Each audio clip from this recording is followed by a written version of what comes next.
heard so many stories from evangelical women about how they are just treated with disdain, or more often, and actually worse, absolutely and utterly ignored. And so just the entire system is built to prop up male authority, and women can find spaces only if they also prop up male authority. Welcome to Religion Unmuted, where we explore what religion sounds like with women's voices turned up. I'm your host, Rachel Schneider, a religion scholar and director of the Religion and Public Life program at Rice University. Today, we're going to be talking about religion, patriarchy, and American politics with our guest, Kristin Kobes Du Mez. Kristin is a New York Times bestselling author and professor of history and gender studies at Calvin University in Grand Rapids, Michigan. Her most recent book is Jesus and John Wayne: How White Evangelicals Corrupted a Faith and Fractured a Nation. Thank you for joining us, Kristin. Thanks for having me. So, in your book, Jesus and John Wayne, you argue that white evangelicals have worked for decades to replace the Jesus of the Gospels with an ideal of rugged masculinity and Christian nationalism, typified by figures like John Wayne and, more recently, President Donald Trump. Before we dive more deeply into this book, can you take a moment to share with our listeners how you define evangelical Christianity as a historian and how you would maybe distinguish this from other forms of Christianity? Oh, that's a simple question. And the answer, if you ask a historian, it's going to be long. Totally. So apologies in advance. You know, when I started writing Jesus and John Wayne, I intended to use the standard definition that other historians use. And it's informed by David Bebbington's research on British evangelicalism. And it's come to be known as the Bebbington Quadrilateral for all of the religious history nerds out there. Quadrilateral because there's 4 points. So to be an evangelical is to uphold the authority of the scriptures and to believe in the importance of personal conversion, and also crucicentrism, the centrality of the cross of Christ, and then activism or evangelism. So you're acting out of those beliefs.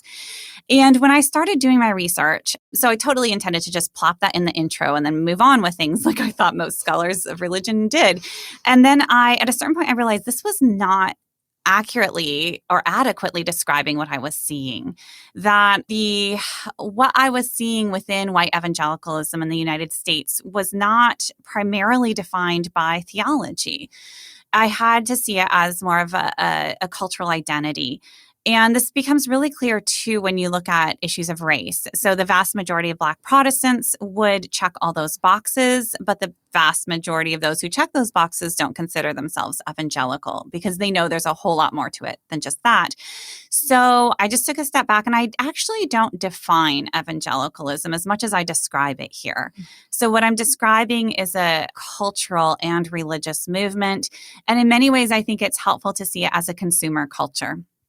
So it's not just what preachers preach, although that's significant, but we have to understand that evangelicalism is a series of networks and alliances and really distribution methods. So we're talking about massive Christian radio and Christian publishing industries and Christian conference circuits. And so the degree to which you participate in that world is a degree to which you've been influenced by evangelicalism. Yeah. And how would you say, I know a lot of your research has really looked at this, how would you say that the religious and cultural movement of white evangelicalism has really shifted over the last 50 years? Yeah, honestly, I think we have to ask just a little bit how much it has shifted. Because what we're dealing with here is a bit of tension between how evangelicals self-describe and then what we see when we're looking at evangelicalism. And so if we look back to earlier periods, I've had historians who focus on earlier eras of what we call evangelicalism and say, you know what, all the stuff that you're saying in Jesus and John Wayne, it's about power, it's about networks and alliances. We could see that in the past too. So maybe we need to rethink some of these earlier histories, right? So I think that's a bit of an open question and an ongoing project right now. But what has changed, I think, is maybe it's more by degree, but you see just the blossoming of this consumer culture. and that evangelicalism itself always was a movement that existed outside of and above denominations.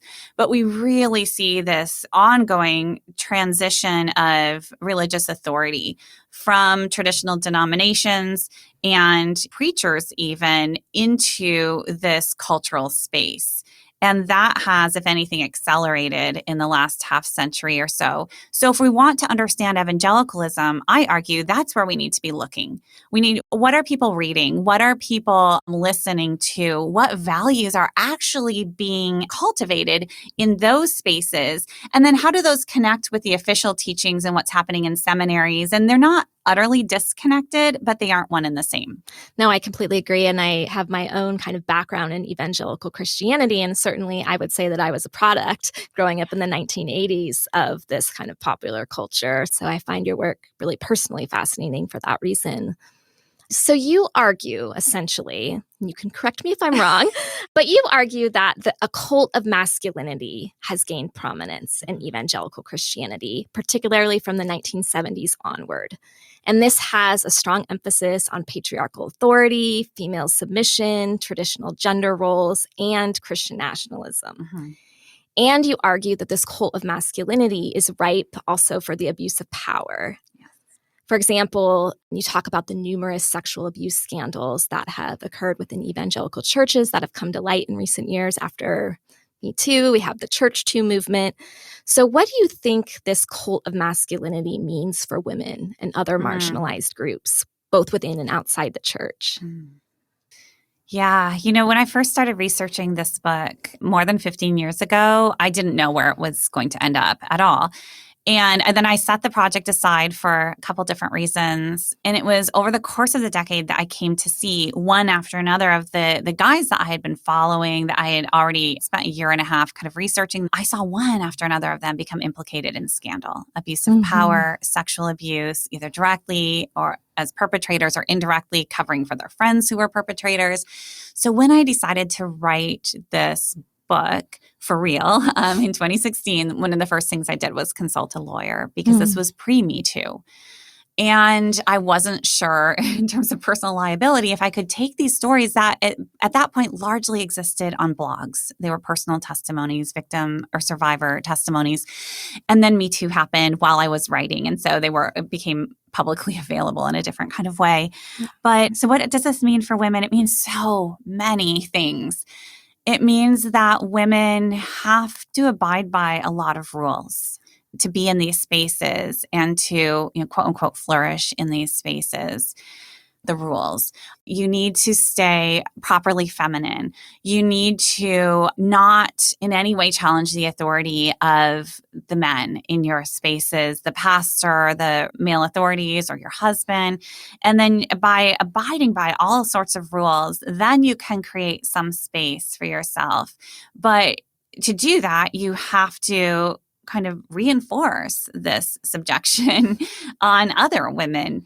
And what that also means is that the whole way the system is set up with patriarchal authority means that the voices of women are not effective in speaking into these systems at all, that they are so easily dismissed. And I've heard so many stories from evangelical women about how they're just treated with disdain or more often and actually worse, absolutely and utterly ignored.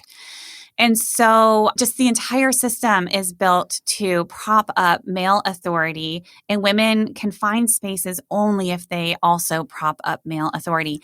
And if they find a need to challenge it, particularly in the case, extreme cases of abuse, you would think that these family values, moral majority folks would be horrified and listen to women's voices in those circumstances. And in fact, what we've seen is it's the exact opposite. And those women are marginalized and derided, and they are the ones who end up disgraced and on the outside of these communities. And so often it's the perpetrators and their enablers who continue to hold power. Yeah, it's really quite devastating. And I'm sure that it is. Makes it really difficult work. When I was researching that last chapter, which is all about the abuses within evangelicalism, it was devastating. It was so hard to read these women's stories and to just hear the pain.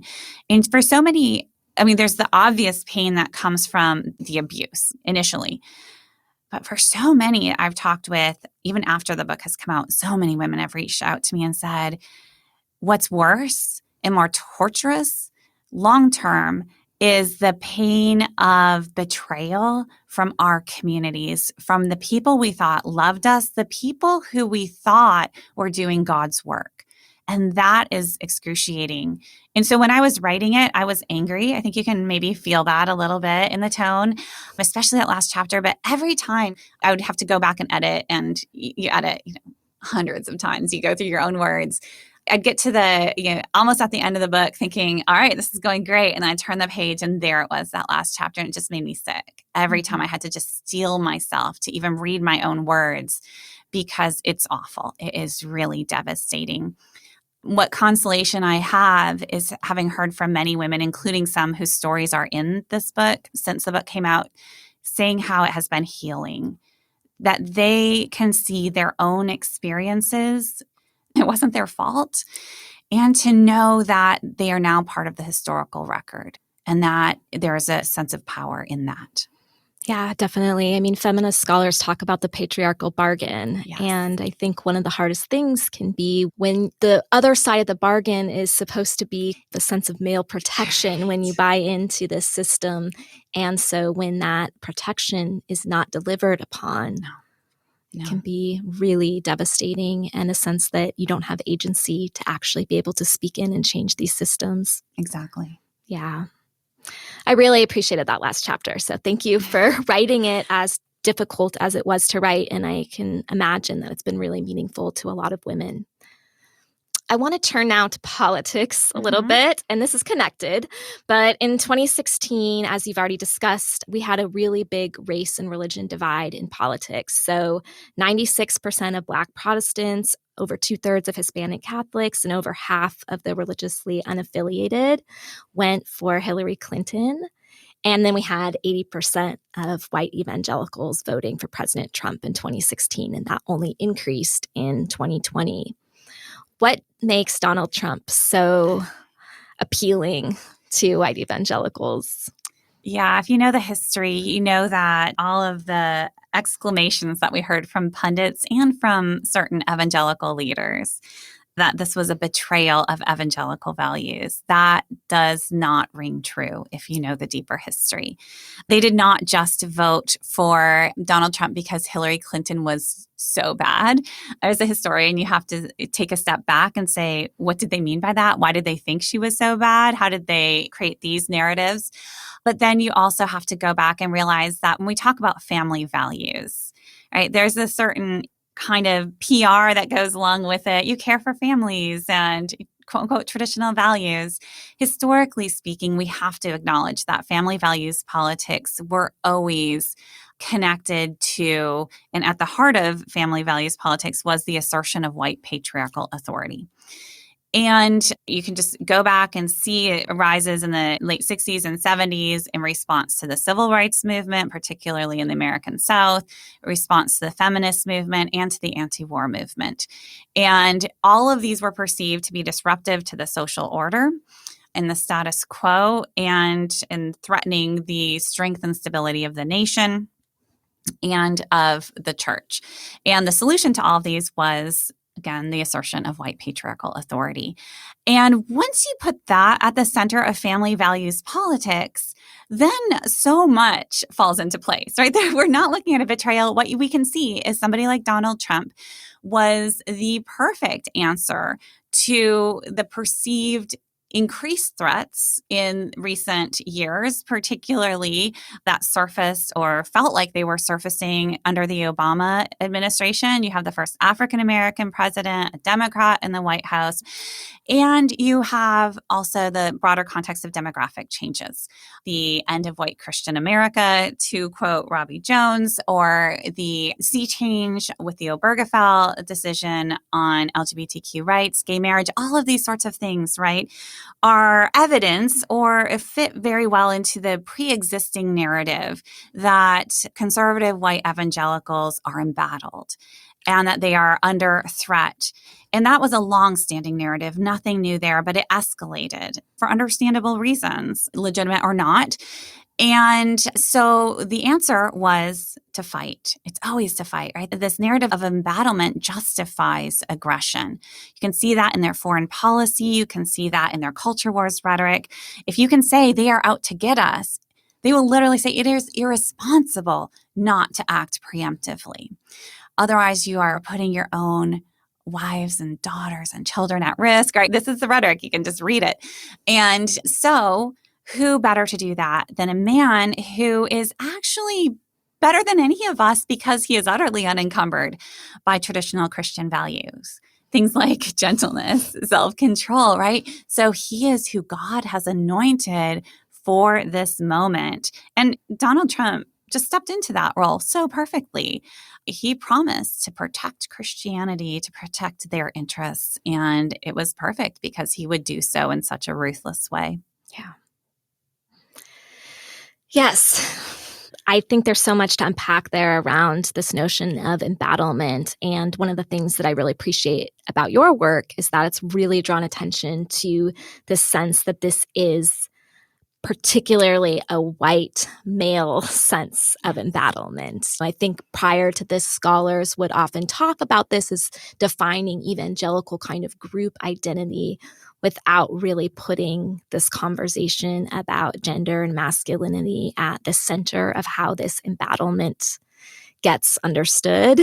And the vision and the attraction to it of defending purity of nation, purity of faith, purity of women, purity of the family. So much is wrapped up in that sense of purity and the threads of how it starts at the small scale and goes to the large scale.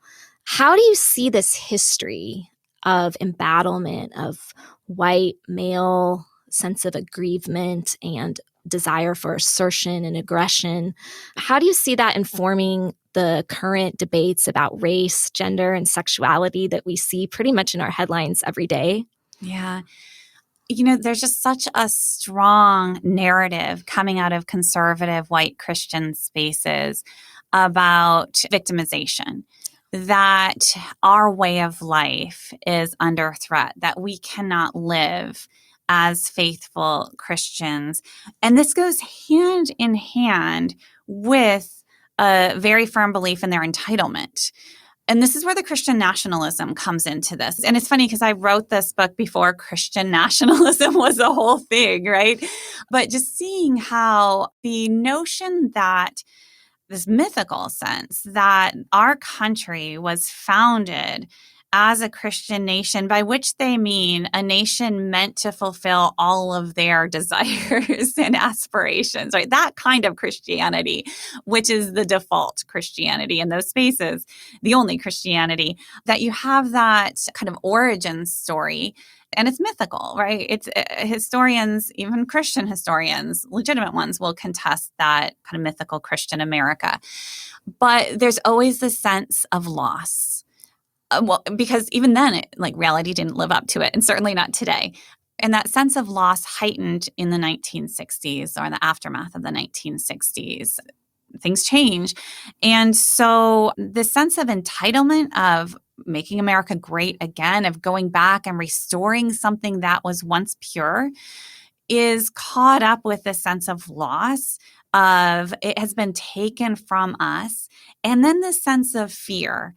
And therefore, our rights, our freedoms are going to be infringed so that we cannot faithfully live as we feel called to live, which is not limited, it's worth pointing out, to kind of personal choice, personal decisions. It is defined as, to be faithful, I need to also shape our country's laws. I need to refuse to license gay marriages. I need to change the country so that I can live my beliefs. And even in the last few months, we're seeing this rhetoric shift around religious liberty. And some people, before, religious liberty would kind of cover all of this, and people would talk about religious liberty, by which they really meant, if you look at how it's applied in these circles, the liberty of white conservative Protestants to define our nation's laws and our culture, but it was often cloaked in just language of religious liberty. Now, it is no longer cloaked in many spaces, and it's been fascinating to watch this, where they're saying, no, what we actually mean is the freedom to live according to God's laws, and let us tell you what those are, and you are free to live under those, but otherwise you don't belong. Yeah, it's going to be fascinating to observe what is going to continue to develop in the American political landscape. And one of the things that you mentioned in your book is that there's been this kind of winnowing effect, I guess you could say, where people who have been critical or uncomfortable, who do consider themselves or saw themselves as deeply faithful within the evangelical tradition, have either felt pushed out, have chosen to leave, or, maybe finding themselves increasingly uncomfortable within these spaces. What have your reflections on that? Yes. Again, to be able to watch it in real time, and as a historian, to have the evidence just right in front of you and to see this play out has been intriguing. I think, first of all, there's a longer history here. There's a new book that's going to be coming out very soon by Isaac Sharp called The Other Evangelicals. And it's essentially a history of 20th century evangelicalism that is all about this boundary drawing. And that's why, too, I'm reluctant to give a definition of evangelicalism. We have to think more in terms of negotiations, who's in and who's out, and what are the terms of the moment. And this has always been in flux, and we have to look at power. So one of the things I often hear from well-meaning evangelicals and sometimes scholars is, well, not all evangelicals, right? They're really good evangelicals. I was just meeting with an SBC pastor who is a quote-unquote good evangelical, and yet he will be the first to say that, man, the pressures in these spaces, again, power dynamics. So yes, there have in the history of evangelicalism been progressive evangelicals, and we could look at sojourners, and we could look at the anti-war evangelicals and the evangelical feminists, and all of that is true. But if we just look at that and say, see, it's a both sides thing, it's a mosaic, or however, then we miss the real story, which is very dynamic. And there is constant negotiation and power plays for who is in and who is cast out, who controls the institutional power, and who is really out there on the margins. So I imagine this book has been somewhat controversial, particularly among maybe people who identify as evangelical Christian or see themselves as part of this movement that you've been talking about. So what made you want to write this book, and why did you feel like it was an important story to tell? Oh, I didn't calculate. I don't know. You see something, right? As a scholar, you see something and you're curious and you follow where that leads. And so for me, it was a long time ago. I had students in my class introduced me to some of this literature on evangelical masculinity. And I took one look at it. This was John Eldredge's Wild at Heart in the early 2000s. And as a scholar trained in the study of gender, immediately I was intrigued. What is the connection between evangelical views on gender, masculinity in particular, and at that point, I was wondering foreign policy. This was the early years of the Iraq War. And I saw that one of their favorite heroes was Teddy Roosevelt. So I just started to ask the questions I was trained to ask. So that's how that started. When I was wrapping up the book and realized what I had done, I had no idea how it was going to land. None. When it came time to publish, I did have an extended conversation with my publisher's lawyer. And it went through legal review, which was wonderful. And it was at that point that I started to think about reception, because one of the first questions she asked was, okay, who's most likely to sue you? And my response was, is there a limit to how many names I can give you? And then she warned me after we're done with the whole process. So it has been thoroughly vetted, fact-checked. At the end of the process, she just said, prepare yourself for vicious trolling. And I had other colleagues say, is this book going to get you fired? And so those were real possibilities as far as I knew. All of which is to say, I was very pleasantly surprised at the response. Yes, it's controversial. A book like this must be, if it is getting into the spaces where it's most needed. So I was actually surprised by the enthusiastic reception among so many evangelicals, including a number that I write about in this book, and sometimes in somewhat critical ways. So because it rang true to their experience, and I think because it's a history of evangelical popular culture, as well as what's happening behind the scenes, it just connected viscerally with so many people. And so I still, to this day, it's been out more than 2 years, I get several letters a day from readers, most of whom are evangelical or former evangelicals, just saying, thank you for helping me to understand where I've been. Yeah, for sure. I actually sent my sister a message yesterday to say that I was interviewing you today, and she said, "Oh, I was just reading Jesus and John Wayne on the plane." So, I mean, that was really exciting for me to hear because we hadn't had any prior discussion about your work, and to know that people are resonating with that, with this book. And I know when I taught and my students read this book, that they who do not have any kind of evangelical background found it so fascinating and important to read about. And it really gave them an understanding for something that maybe they don't feel like directly touches their life, but now understanding that it has a huge cultural impact. Yes. Yeah. So what is giving you hope or stirring your imagination? This is my least favorite question. Really? I know. Fair. I mean, it depends. It depends where it's coming from. In evangelical spaces, I get this question almost every time I do an interview because we cannot end on a bleak note. Yeah, fair. The thing is, my research is fairly bleak. I have a rehearsed answer to this. I will say I did not have much hope when I finished this book. So much so, and I've told this story before, just when we were wrapping up the final edits, my editor reached out to me and said, "Kristin, this is a really depressing book." And I said, "Yeah, I know." And then he's like, no, actually, that's a problem. You can't do this to your readers. And this was not a kind of evangelical sugarcoating at all. He was just like, you can't do this to your readers. You have to give them something because this is not cool. So then I took an afternoon, I looked over the book, like, how can I redeem this? And I couldn't. And I told him that. I said, I've got nothing. This is where I end up. And he said, okay, I respect that. And then he wrote back the next day. It's like, Kristin, just give us something. And so that's when I changed the ending, and I ended on a little note of hope, which is, what was once done might also be undone. So what gives me hope? On the political front, I don't have a ton of hope. I think we're in a very serious situation, and historians have known this for a long time, especially historians of authoritarianism. My outside field in graduate school was in 20th century Germany, with a focus on Holocaust studies and the German Christian movement. So I'll put that out there too, right? All of which is to say, when I look at what has happened, long history, recent history, and look at where we are right now, we are not in a hopeful moment. The hope comes from what we do now.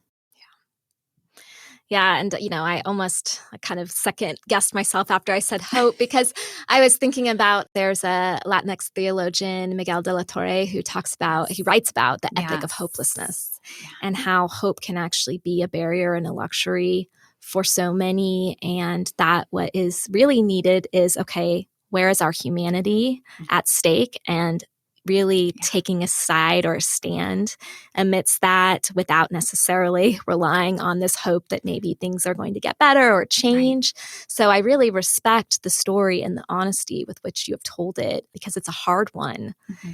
And yet, I think until we can understand, I also work on whiteness and Christianity, and I think that so often it can feel like just being critical. Mm-hmm. But at the same time, until we can really identify the problem and also how these things function, then there can't be change.